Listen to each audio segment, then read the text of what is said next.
नमस्कार दोस्तों। उम्मीद है आपकी बीपीएससी की तैयारी अच्छी चल रही होगी। पिछली वीडियो श्रृंखला में हमने देखा 66वीं री एग्ज़ाम और 66वीं एग्ज़ाम्स के प्रीलिम्स परीक्षा के इतिहास खंडों को हमने देखा। आज उसी क्रम में 65वीं री एग्ज़ाम बीपीएससी के इतिहास खंड के प्रश्नों और उससे संबंधित तथ्यों के बारे में हम अध्ययन करेंगे। तो बहुत अधिक देर न करते हुए हम पहले प्रश्न की ओर बढ़ते हैं। पहला प्रश्न है, गौतम बुद्ध ने अपना प्रथम उपदेश कहाँ दिया था? ऑप्शन पाटलिपुत्र, सारनाथ, गया, वैशाली, उपर्युक्त में से कोई नहीं या उपर्युक्त में से एक से अधिक। बहुत आसान सा प्रश्न है। इस आसान से प्रश्न का जो उत्तर है यह सारनाथ सही उत्तर है। सारनाथ को दो और नामों से जाना जाता है, मृगदाव और ऋषिपत्नम। इसी सारनाथ में गौतम बुद्ध ने अपने 5 साथी ब्राह्मणों को पहला उपदेश दिया था। गौतम बुद्ध के बारे में थोड़ी हम जानकारी ले लेते हैं। इनका जन्म लुम्बिनी में हुआ था, कपिलवस्तु के लुम्बिनी नामक स्थान पर हुआ था। वर्तमान में कपिलवस्तु नेपाल में पड़ता है। 563 बीसी में गौतम बुद्ध का जन्म होता है और इनके पिता का नाम शुद्धोधन था, इनकी माता महामाया थी। इनके जन्म के बाद जब इनकी माँ की मृत्यु हो जाती है तो इनका पालन पोषण इनकी मौसी गौतमी करती हैं, इसलिए गौतमी को इनकी दत्तक माँ भी कहा जाता है।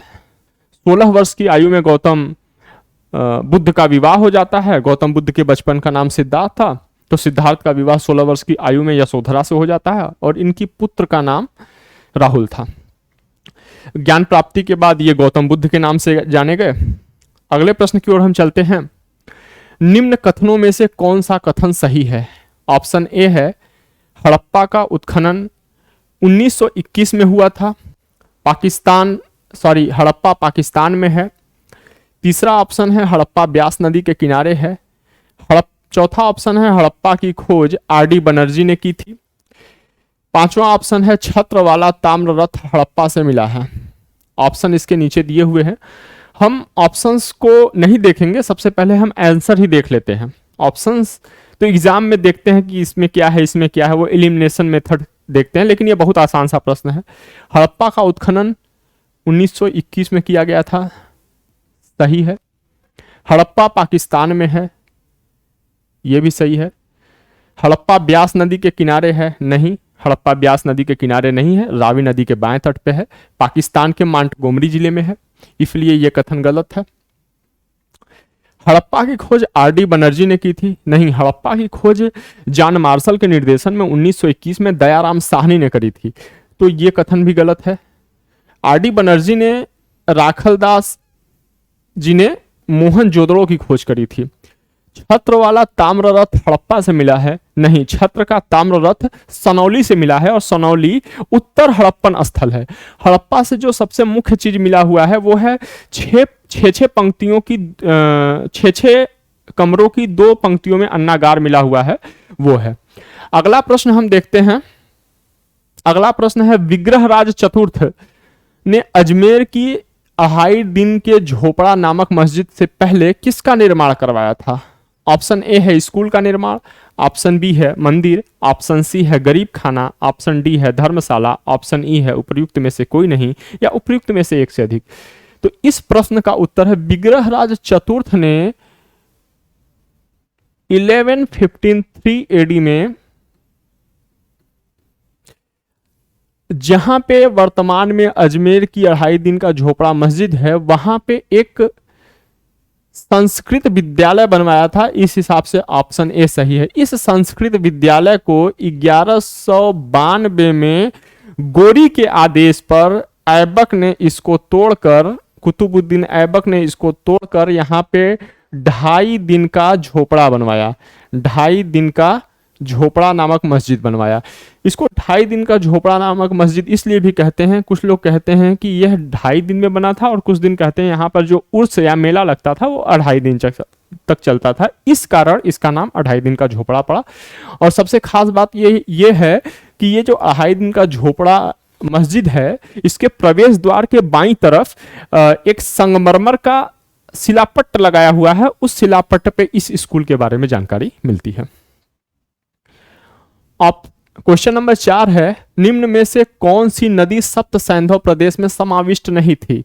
झेलम नदी, झेलम नदी, चिनाब नदी, रावी नदी, साबरमती नदी। उपर्युक्त में से कोई नहीं या उपर्युक्त में से एक से अधिक। बहुत आसान सा क्वेश्चन है। साबरमती नदी इसमें शामिल नहीं थी। जो सप्त सैंधव प्रदेश है, सप्त सैंधव प्रदेश को हम ये कह सकते हैं कि सिंधु नदी, सिंधु की 5 सहायक नदी और सरस्वती नदी से मिला के अपवाह क्षेत्र में शामिल में आने के अंतर्गत एक क्षेत्र था, आने वाला एक क्षेत्र था। सिंधु को हिरण्यनी, उर्लावती या सुषमा भी कहते हैं। सिंधु नदी की सबसे अधिक चर्चा, ऋग्वेद में सर्वाधिक चर्चा सिंधु नदी करी गई है। वितस्ता उसकी सहायक नदी थी जिसको झेलम कहा जाता है। अस्किनी चेनाब नदी कहा जाता है। परुफड़ी रावी नदी को कहा जाता है। सतुत्री सतलज नदी को कहा जाता है। बिपाशा व्यास नदी को कहा जाता है। ये 5 उसकी सहायिका नदियां थीं। और सरस्वती ऋग्वेद में उल्लेखित सबसे पवित्र नदी थी। और ये सप्त सैंधव प्रदेश है, ये भारत का कौन सा हिस्सा है? तो ये भारत का नॉर्थ वेस्ट, उत्तर पश्चिमी भाग है। ये भारत का उत्तर पश्चिमी भाग है। इसी सप्त सैंधव प्रदेश को आर्य देश कहते हैं। इसका विस्तार भारत में कश्मीर, भारत के कुछ पंजाब के प्रांत में भी है और पाकिस्तान के पंजाब प्रांत में भी है। ठीक है, तो और कुछ अफगानिस्तान में हल्का फुल्का इसका विस्तार पाया जाता था तत्काल में। अगले प्रश्न की ओर चलते हैं। अगला प्रश्न है, चंद्रगुप्त मौर्य ने सेल्यूकस को बख्शीश के रूप में क्या दिया था? 500 युद्धक हाथी, 1000 अश्व, 2000 बैल या 4000 गाय, या उपयुक्त में से कोई नहीं या उपयुक्त में से एक से अधिक। ऑप्शन ए इसका उत्तर होगा। देखिए, ये बख्शीश देने की बात कब आती है? बख्शीश देने की बात तब आती है जब ये 305 बीसी में एक युद्ध होता है सेल्यूकस निकेटर और चंद्रगुप्त मौर्य के बीच, जिसमें सेल्यूकस निकेटर पराजित हो जाता है। जब सेल्यूकस निकेटर पराजित होता है तो संधि स्वरूप सेल्यूकस निकेटर अपनी बेटी हेलेना से चंद्रगुप्त मौर्य का विवाह करता है। और सेल्यूकस निकेटर दहेज में 4 प्रांत देता है, काबुल, हेरात, कांधार और मकरान देता है। और इसी के साथ, इसी संधि के तहत वह एक राजदूत भेजता है, मेगस्थनीज नाम का एक राजदूत भेजता है चंद्रगुप्त मौर्य के दरबार में, और वही मेगस्थनीज इंडिका की रचना करता है। इसी के बदले में, इसी के परिणाम स्वरूप चंद्रगुप्त मौर्य 500 युद्धक हाथी सेल्यूकस निकेटर को भेंट स्वरूप देता है। अगला प्रश्न है, निम्न में से कौन सा जोड़ा सही नहीं है? एक तरफ लेखक दिया हुआ है, एक तरफ पुस्तक दी गई है, पुस्तक की नाम दी गई है। ऐसे क्वेश्चंस लगभग हर एग्जाम्स में आ जाते हैं, तो ध्यान रखिएगा। जो प्राचीन काल के लेखक हैं, मध्यकालीन लेखक हैं, उनके नाम और उनके पुस्तकों को पढ़िएगा, याद रखिएगा। दंडी 10 कुमार चरित सही मिलान है। विष्णु शर्मा पंचतंत्र सही मिलान है। आर्यभट्ट और बृहत संहिता, ये मिलान गलत है, ये मिलान गलत है। भास और स्वप्न वासवदत्ता, ये भी मिलान सही है। तो इसमें क्या कौन सा जोड़ा सही नहीं है? तो इस हिसाब से उत्तर सी सही हो जाएगा। ये जोड़ा सही नहीं है। लेकिन अब आर्यभट्ट ने क्या लिखा था? आर्यभट्ट ने लिखा था आर्यभट्टियम, आर्यभट्टीय या आर्यभट्टियम लिखा था। यह खगोल शास्त्र से संबंधित ग्रंथ है, खगोल शास्त्र से संबंधित ग्रंथ है, खगोल शास्त्र से संबंधित ग्रंथ है। यह संस्कृत में लिखा गया था। बृहत संहिता किसने लिखी? बृहत संहिता लिखी है वराह मिहिर ने, वराह मिहिर ने लिखी है। और यह ज्योतिष से संबंधित ग्रंथ है, यह ज्योतिष से संबंधित ग्रंथ है। यह जो आर्यभट्टीय है, यह 4 भागों में विभाजित है।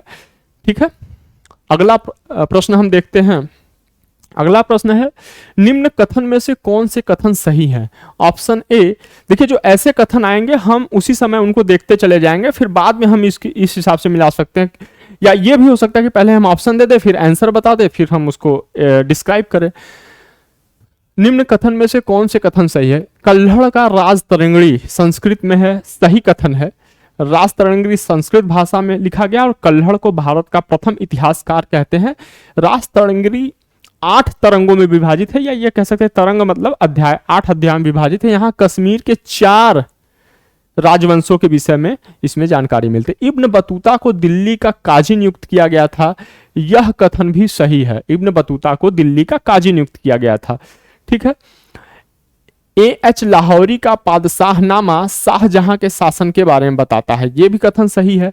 अमीर खुसरो सितार के आविष्कारक थे, ये भी कथन सही है। अमीर खुसरो को तबला का आविष्कारक भी कहा जाता है, सितार का आविष्कारक भी कहा जाता है। हमीदा बानो बेगम ने हुमायूं नामा लिखा था, ये कथन गलत है। हुमायूं नामा हमीदा बानो ने नहीं बल्कि गुलबदन बेगम ने लिखा था, और ये गुलबदन बेगम बाबर की बेटी थी, हुमायूं की बहन थी और अकबर की बुआ थी। हुमायूं नामा में गुलबदन बेगम ने किसके शासनकाल के बारे में जानकारी मिलती है? बाबर और हुमायूं, बाबर और हुमायूं के शासनकाल के बारे में जानकारी मिलती है। ठीक है, हुमायूं के शासनकाल के बारे में जानकारी मिलती है। ये जो इब्न बतूता थे, ये इब्न बतूता मोरक्को से आए हुए थे, और ये दिल्ली में 14 वर्ष तक रहे मोहम्मद बिन तुगलक के शासनकाल में, और तुगलक ने इन्हें दिल्ली का काजी नियुक्त किया, और वो 8 साल तक दिल्ली के काजी रहे। बाद में मोहम्मद बिन तुगलक ने इनको चीन अपना प्रतिनिधि बना के भेज दिया। तो इस हिसाब से देख लेते हैं, इसका आंसर पहला सही है, दूसरा सही है, तीसरा सही, चौथा सही है। 1 2 3 4 ऑप्शन बी सही है। शिवाजी के शासन तंत्र में विदेश मंत्री के नाम से जाना जाता था। शिवाजी से संबंधित क्वेश्चन, यदि आपने पिछला वीडियो देखा होगा तो दोनों वीडियो में शिवाजी के प्रशासन से संबंधित प्रश्न हैं, शामिल हैं। ठीक है, तो शिवाजी के शासन तंत्र में विदेश मंत्री के नाम से जाना जाता था। ऑप्शन ए सचिव, ऑप्शन बी मंत्री, ऑप्शन सी अमात्य, ऑप्शन डी सुमंत, ऑप्शन ई उपयुक्त में से कोई नहीं या उपयुक्त में से एक से अधिक। तो इसका बहुत आसान सा उत्तर है सुमंत। देखिए, शिवाजी के बारे में हम बहुत ज़्यादा बात नहीं करेंगे, क्योंकि ये मैराथन क्लास है और एक ही विषय पे कई बार बात नहीं किया जा सकता। शिवाजी के विषय में पिछले दोनों वीडियो में जो क्वेश्चन आया था उनमें पर्याप्त बता दिया गया है। लगभग एग्जाम में जैसे क्वेश्चन आते हैं आसपास के सारे चीज़ बता दिए गए हैं कि अष्टप्रधान इनकी संस्था थी, उसमें जो है वो एक प्रशासनिक इकाई थी, सलाहकारी परिषद थी, उसके सलाह जो है शिवाजी पर बाध्य नहीं थे। इनके जो अष्टप्रधान संस्था थी, इनमें पेशवा का पद सर्वप्रमुख होता था। इनके जो भी मंत्री थे वो सचिव के रूप में कार्य करते थे। ये सचिव अलग है, वो सचिव मतलब वो सलाह देने के रूप में कार्य करते थे, वो पद वंशानुगत नहीं होते थे। ठीक है, तो अगला प्रश्न हम देखते हैं। अगला प्रश्न है, किसने भारत में चिश्ती संप्रदाय की स्थापना की थी? ऑप्शन ए है बाबा फरीद, ऑप्शन बी है शेख बहाउद्दीन जकारिया, ऑप्शन सी है मोइनुद्दीन चिश्ती, ऑप्शन डी है ख्वाजा बाकी बिल्लाह, ऑप्शन ई है उपयुक्त में से कोई नहीं या उपयुक्त में से एक से अधिक। बहुत आसान सा प्रश्न है, बहुत पहले से हम लोग पढ़ते आए हुए हैं ये प्रश्न। इसका आंसर होगा मोइनुद्दीन चिश्ती। देखिए, मोइनुद्दीन चिश्ती को ख्वाजा साहब या गरीब नवाज भी कहते हैं। मोइनुद्दीन चिश्ती ने चिश्ती सिलसिले की शुरुआत करी, और ये हिंदू मुस्लिम एकता पर ये बल देते थे। ये धार्मिक कट्टरता को समाप्त करने का प्रयास इन्होंने किया। और जो चिश्ती सिलसिला है वो संगीत को ईश्वर प्रेम का सबसे महत्वपूर्ण साधन मानता है। इन्होंने अपना उत्तराधिकारी बाबा फरीद को बनाया। मोइनुद्दीन चिश्ती की जो दरगाह है वो अजमेर में है। ठीक है, इनकी दरगाह अजमेर में है। ठीक है, और ये जो शेख बहाउद्दीन जकारिया हैं, ख्वाजी बाकी बिल्लाह हैं। शेख बहाउद्दीन जकारिया सुहरावर्दी सिलसिले से संबंधित थे। ये साधारण भोजन और साधारण कपड़े में विश्वास करते थे, सादे कपड़े में विश्वास करते थे। ख्वाजा बाकी बिल्लाह नक्शबंदी सिलसिले से संबंधित थे। अगले प्रश्न की ओर हम चलते हैं। अगला प्रश्न है, जिम्मरमैन प्लान से संबंधित व्यक्ति था। Option A Lala Hardayal, option B Bhupendra Dutt, option C Virendranath Chattopadhyay, option D BD Savarkar, option E उपयुक्त में से कोई नहीं या उपयुक्त में से एक से अधिक। उपयुक्त में से इस प्रश्न का उत्तर ई सही होगा, उपयुक्त में से एक से अधिक। इसमें ये तीनों लोग शामिल थे। जिम्मरमैन योजना क्या है? देखिए, जिम्मरमैन योजना के तहत 1915 में Berlin committee for Indian independence स्थापित किया गया था। ये प्रथम विश्व युद्ध के दौरान ये प्लान आया था। इसके तहत जो ये कहा गया था, भारतीय स्वतंत्रता में सहयोग देने के लिए, क्रांतिकारियों को सहयोग देने के लिए संस्था, इसके तहत इंडियन इंडिपेंडेंस कमेटी स्थापित करी गई थी बर्लिन में। और जो बीडी सावरकर हैं, बीडी सावरकर अभिनव भारत से संबंधित है। ये 1906 में लंदन में ये अभिनव भारत संस्था स्थापित करते हैं।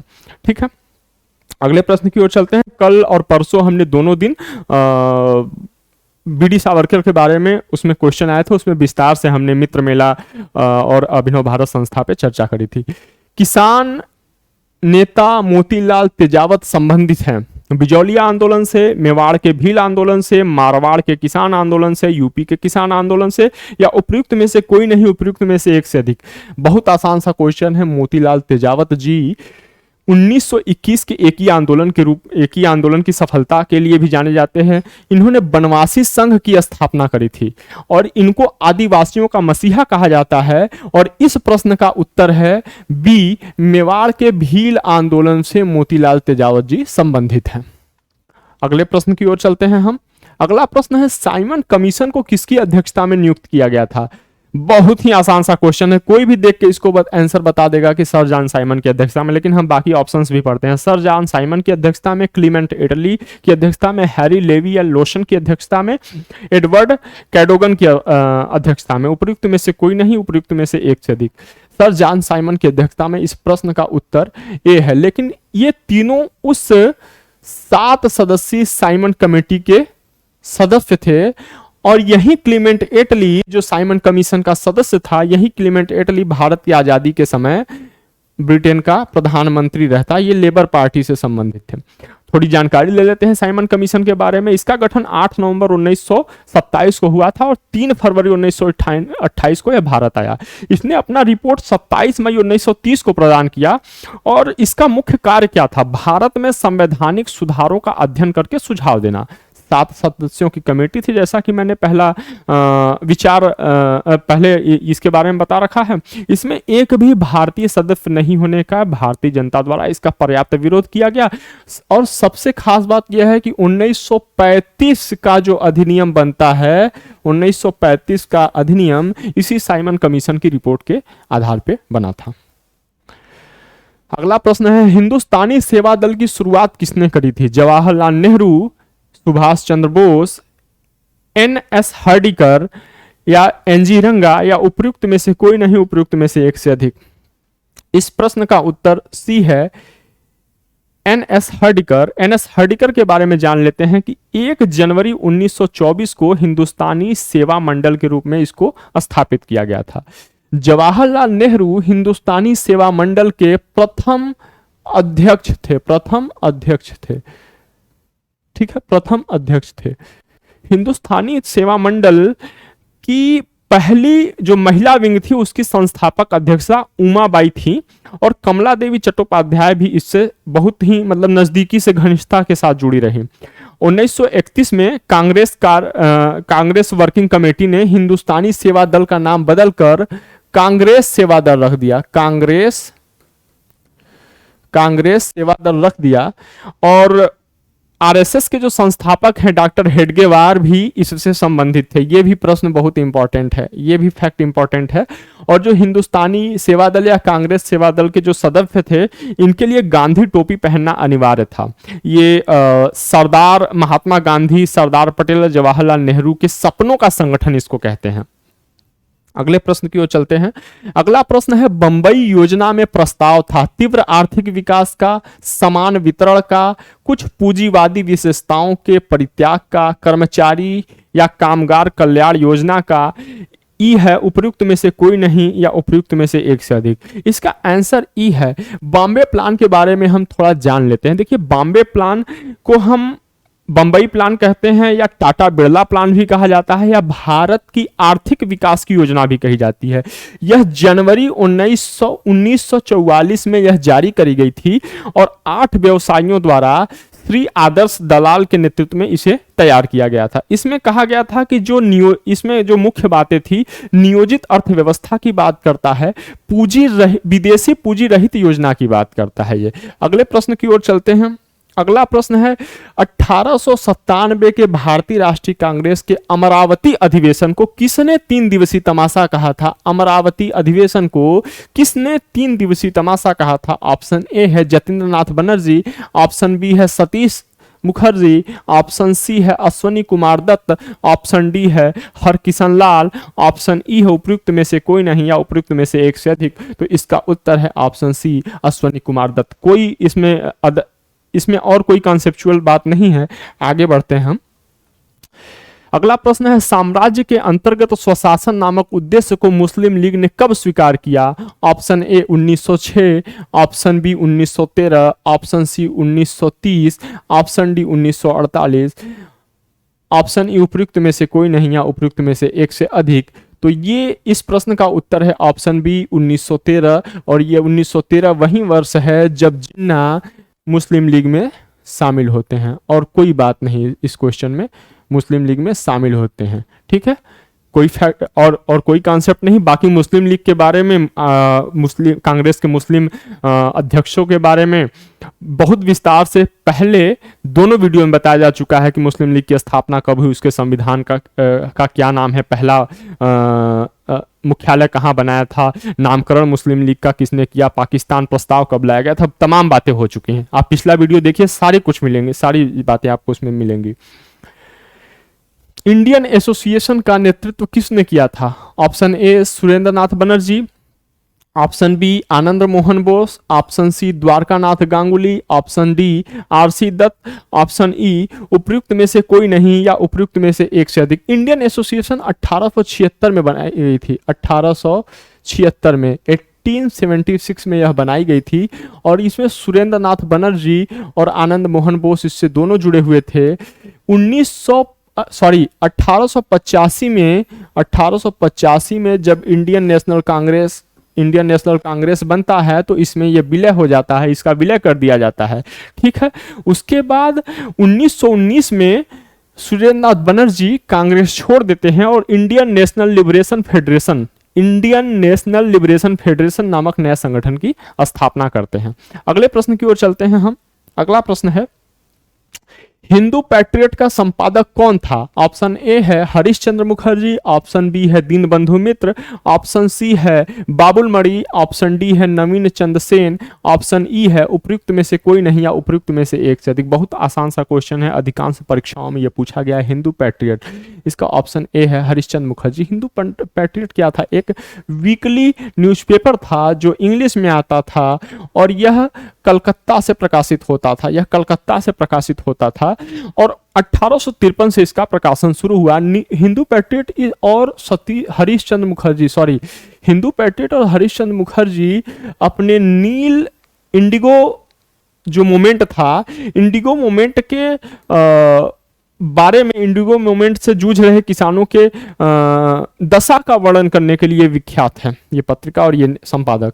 अगला प्रश्न चलते हैं। अगला प्रश्न है होम चार्ज या ब्रिटेन में भारतीय सरकार के खर्च में समाहित था?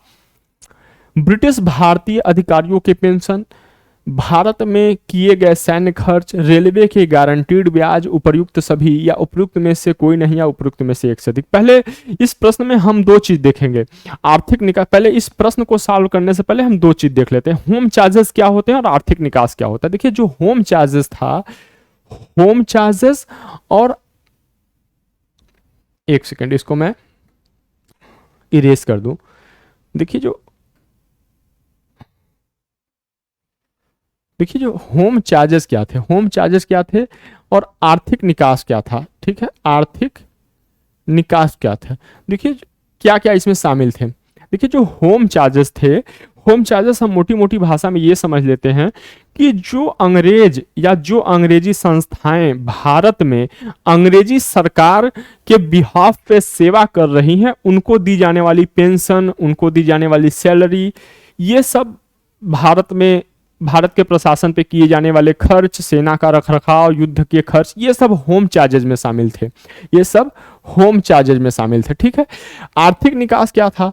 आर्थिक निकास में होम चार्जेज भी शामिल था, इसके साथ साथ जो विदेशी पूंजी निवेश होता था उन पे गारंटीड ब्याज भी आर्थिक निकास में शामिल था। तो होम चार्जेज प्लस विदेशी पूंजी निवेश पर गारंटीड ब्याज ईटीसी, ये आर्थिक निकास कहा जाता था। तो इसके हिसाब से अब हम देखते हैं इस प्रश्न का आंसर क्या होगा। तो ब्रिटिश भारतीय अधिकारियों के पेंशन, ये होम चार्जेस का सब्जेक्ट हो गया। भारत में किए गए सैन्य खर्च, मैंने बताया था कि भारत प्रशासन में जो खर्च होगा, युद्ध पे जो खर्च होगा, ये होम चार्जेस का हिस्सा होगा।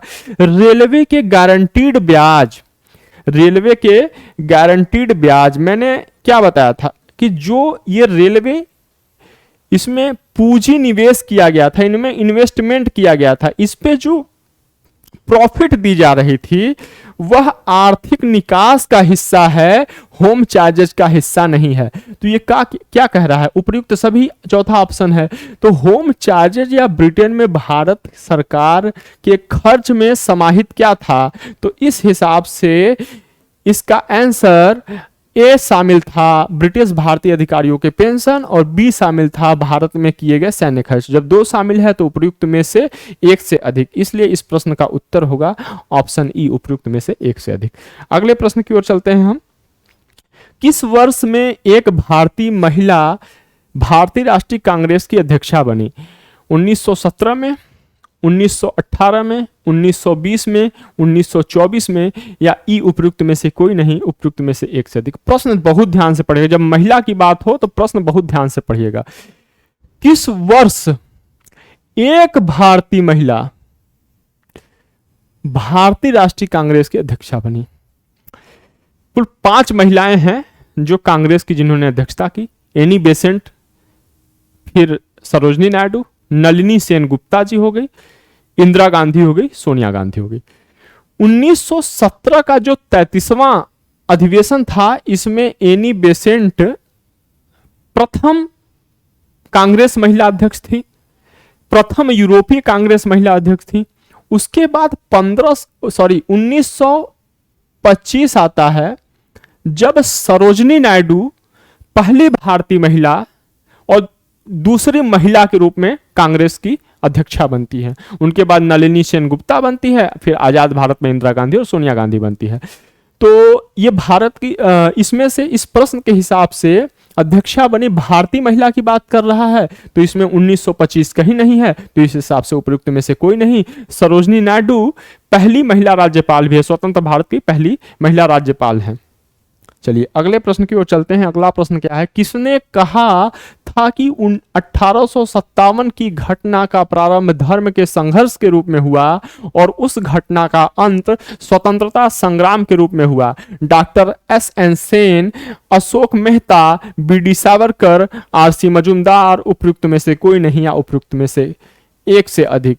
इस प्रश्न का उत्तर ऑप्शन ए है, डॉक्टर एस.एन. सेन, जबकि बी.डी. सावरकर ने प्रथम स्वतंत्रता संग्राम कहा है। 1857 की क्रांति को प्रथम स्वतंत्रता संग्राम कहा है। क्वेश्चन नंबर 22 है, मद्रास में रैयतवाड़ी पद्धति का प्रारंभ किसने किया? A Lord Cornwallis, B Thomas Munro, C Lord William Bentinck, D Lord Wellesley, E उपयुक्त में से कोई नहीं या उपयुक्त में से एक से अधिक। तो मद्रास में रैयतवाड़ी व्यवस्था की शुरुआत 1802 में थॉमस मुनरो ने करी थी। कुल ब्रिटिश इंडिया का 51% से अधिक भूभाग रैयतवाड़ी पद्धति के अंतर्गत आता था। इस रैयतवाड़ी पद्धति के अंतर्गत किसान को, रैयतों को या किसान को भूमि का मालिकाना हक दे दिया गया, मालिकाना हक दे दिया गया, मालिकाना हक दे दिया गया। और ये शामिल कहाँ था? यह व्यवस्था बंबई में, पहले मद्रास में शुरू हुआ, फिर बंबई और असम में भी इसका विस्तार कर दिया गया। और इसमें जो निर्धारण होता था वह उपज के आधार पर नहीं बल्कि भूमि के आधार पर कर का निर्धारण होता था, भू राजस्व का निर्धारण होता था। अगले प्रश्न की ओर चलते हैं हम। अगला प्रश्न है कि पुर्तगालियों की प्रथम फैक्ट्री भारत में कहाँ स्थापित की गई थी? ऑप्शन ए है सूरत में, ऑप्शन बी है गोवा में, ऑप्शन सी है कालीकट में, ऑप्शन डी है चंद्रनगर में, ऑप्शन ई है उपयुक्त में से कोई नहीं, उपयुक्त में से एक से अधिक। देखिए सूरत में अंग्रेजों की पहली फैक्ट्री स्थापित करी गई थी। चंद्रनगर फ्रांसीसी फैक्ट्री के रूप में जाना जाता है। गोवा में भी गोवा जो है पुर्तगालियों की फैक्ट्री के रूप में जाना जाता है। और भी इस पे विदेशी मतलब यूरोपीय व्यापारी, यूरोपीय कंपनियों का समय समय पे अधिकार रहा। लेकिन जो प्रश्न पूछ रहा है कि पुर्तगालियों की प्रथम फैक्ट्री भारत में कहाँ स्थापित करी गई थी, इसका आंसर है सी, कालीकट में। सन 1500 में कालीकट में पुर्तगालियों की प्रथम फैक्ट्री कालीकट में स्थापित करी गई थी। बाद में जब जमोरिन से विवाद हो गया, वहां का जो शासक था जमोरिन, उससे विवाद हो जाने पर यह फैक्ट्री हालांकि बंद हो गई। उसके बाद इन्होंने कोचीन में 1503 में कोचीन में अपनी दूसरी फैक्ट्री स्थापित करते हैं। 1505 में कन्नूर में अपनी तीसरी फैक्ट्री स्थापित करते हैं। ठीक है, अगले प्रश्न की ओर चलते हैं। अगला प्रश्न है, किसकी सहायता से हैदर अली ने 1755 में डिंडीगुल में एक आधुनिक शस्त्रागार की स्थापना करी थी? ए, डच विशेषज्ञ, बी, ब्रिटिश विशेषज्ञ, सी, स्पेनिश विशेषज्ञ, डी, फ्रेंच विशेषज्ञ, ई, उपर्युक्त में से कोई नहीं और उपर्युक्त में से एक से अधिक। इस प्रश्न का उत्तर है फ्रेंच विशेषज्ञ। 1755 में इन्होंने फ्रेंच विशेषज्ञों की सहायता से डिंडीगुल में एक आधुनिक शस्त्रागार की सहायता करी थी। हैदर अली 1761 में मैसूर का स्वतंत्र शासक बना था। हैदर अली के बारे में एक चीज और जान लीजिए, धर्मनिरपेक्ष शासक था, क्योंकि इसके जो सिक्कों पर शिव, विष्णु और पार्वती की प्रतिमा मिली हुई है। अगले प्रश्न की ओर हम चलते हैं। अगला प्रश्न हमारा है और अंतिम प्रश्न आज का है, निम्न में से कौन सा कथन सही है? मीर लइक अली निजाम के एग्जीक्यूटिव काउंसिल के प्रेसिडेंट थे। हैदराबाद के खिलाफ ऑपरेशन पोलो 48 घंटों तक चली थी। कश्मीर राज्य ने इंस्ट्रूमेंट ऑफ एक्सेशन 15/8/1947 के दिन हस्ताक्षरित किया था। शाह नवाज भुट्टो जूनागढ़ राज्य के आखिरी दीवान थे। के एम मुंशी को भारत सरकार ने हैदराबाद में अपने एजेंट के रूप में नियुक्त किया था। इसमें सही कथन चुनने हैं और इसमें एक से अधिक सही कथन है। ठीक है, तो ऑप्शन क्या क्या है? एक, चार, पहले हम ऐसे देख लेते हैं कौन कौन से सही कथन है। ठीक है, मीर लइक अली हैदराबाद निजाम के एग्जीक्यूटिव काउंसिल के प्रेसिडेंट थे, यह कथन बिल्कुल सही है। हैदराबाद के खिलाफ जो ऑपरेशन पोलो है, यह 48 घंटे तक नहीं बल्कि 5 दिन चला था। 5 दिन तक चला था। 5 दिन तक चला था। 13 सितंबर 1948 लेके 18 सितंबर 1948 तक। जो कश्मीर राज्य है, इसने इंस्ट्रूमेंट ऑफ एक्सेशन पर 15 अगस्त 1947 के दिन हस्ताक्षर नहीं किया था, बल्कि यह 27 अक्टूबर को था। यह तिथि जो है 27 अक्टूबर है। 27 अक्टूबर है। शाहनवाज भुट्टो जूनागढ़ राज्य के आखिरी दीवान थे। सही बात है, शाहनवाज भुट्टो जूनागढ़ राज्य के आखिरी दीवान थे, यह सही है। के एम मुंशी को भारत सरकार ने हैदराबाद में अपने एजेंट के रूप में नियुक्त किया था, यह कथन भी सही। अब हम कौन कौन सा कथन देख लेते हैं सही। पहला देख लेते हैं मीर लइक अली, दूसरा गलत है क्योंकि यह 5 दिन तक चला था। तीसरा भी गलत है क्योंकि यह 27 अक्टूबर को हुआ था। चौथा और पांचवा, पहला, चौथा और पांचवा, पहला, चौथा, पांचवा, ऑप्शन ए। ऑप्शन ए सही है। देखिए, ये 65वीं बीपीएससी री एग्जाम के प्रश्न पत्र में आए हुए जो इतिहास खंड से संबंधित जो भी प्रश्न थे, हमने उनको देखा। उम्मीद है आपको ये श्रृंखला पसंद आ रही होगी, और जो भी आपकी राय है इस वीडियो के विषय में, इस श्रृंखला के विषय में, आप कमेंट में अपने राय जरूर बताइएगा। हम आपसे उम्मीद करते हैं कि आपको जो प्रश्न आ रहे होंगे आप उसी समय रिवाइज कर रहे होंगे, और जो तथ्य आपको नए मिल रहे होंगे आप उनको नोट डाउन कर रहे होंगे। इसका फायदा आपको परीक्षा में अवश्य ही देखने को मिलेगा। आपने यदि तीनों वीडियो देखा होगा तो उनमें कुछ जैसे शिवाजी से संबंधित प्रश्न हो गए, मुस्लिम लीग से संबंधित प्रश्न हो गए, कांग्रेस से संबंधित प्रश्न हो गए, कई बार ऐसे प्रश्न एक ही बहुत ही आसपास, बहुत नजदीकी के साथ आ रहे हैं। तो मैं उम्मीद करता हूं कि आपको हमारा यह श्रृंखला पसंद आ रहा होगा। आप अपना प्यार हमारे साथ बनाए रखिए। यूनिक एग्जाम्स IAS के साथ आप जुड़े रहिए और हमें सब्सक्राइब करिए। यदि आपको पसंद आ रहा हो तो अपने मित्रों तक हमें शेयर करिए। धन्यवाद।